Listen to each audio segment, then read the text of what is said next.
Welcome to Samba Samba. Enjoy the video. You start with safety and verification.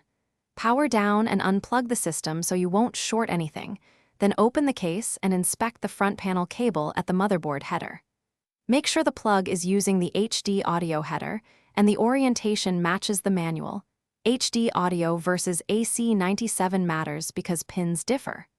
Once done, reseat the connector firmly. This resolves many loose connection symptoms and prevents miswired channels before you boot into Windows. Next, you boot into Windows and focus on software.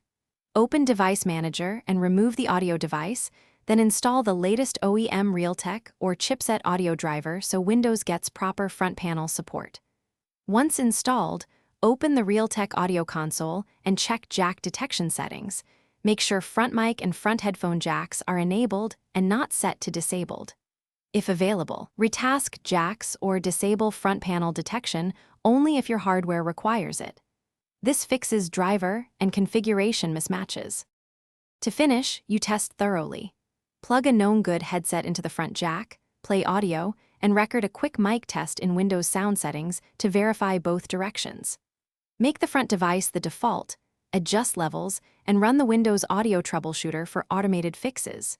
If audio still fails, double-check the cable pins and try swapping the front panel module or connecting headphones directly to rear jacks to isolate hardware. Troubleshooting tip: if intermittent, check for hairline breaks in the cable near the case. Replace if necessary. Thanks for watching. Consider subscribing if we helped you.